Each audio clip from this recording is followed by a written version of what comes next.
evidence does Secretary General need to take action as UN Human Rights Chief?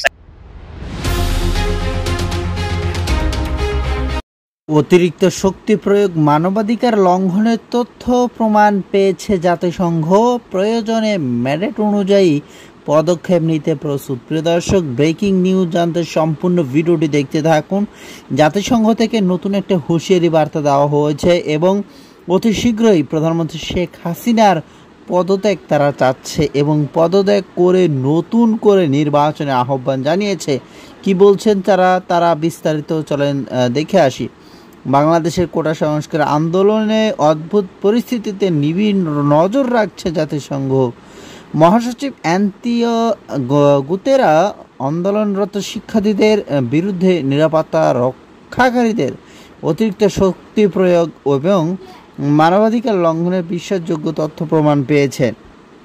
এর প্রেক্ষিতে তিনি গভীর উদ্বেগ প্রকাশ করেছেন। এছাড়া যে কোনো পরিস্থিতিতে প্রয়োজন হলে জাতিসংঘ মহাসচিব তার ম্যান্ডেট অনুসারে পদক্ষেপ নিতে প্রস্তুত। সোমবার মহাসচিবের মুখপাত্র স্টিফেন ডুজারিক ব্রিফিংয়ে এ কথা বলেছেন। প্রথমে তিনি বাংলাদেশ ইস্যুতে একটি বিবৃতি পাঠ করেন, এরপর প্রশ্নোত্তর পর্ব শুরু করেন। শুরুতেই বিবৃতিতে তিনি সব রকম সহিংসতার দ্রুত, স্বচ্ছ এবং পক্ষপাতিত্বহীন তদন্তের দাবি পুনর্ব্যক্ত করেন এবং এর জন্য যারা দায়ী তাদের জবাবদিহিতা নিশ্চিত করেন।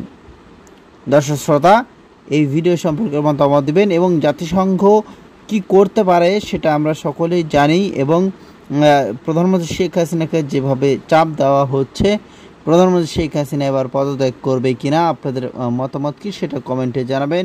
আর এরকম নিউজ আপডেটগুলো পেতে চাইলে আমাদের এই চ্যানেলটি সাবস্ক্রাইব করে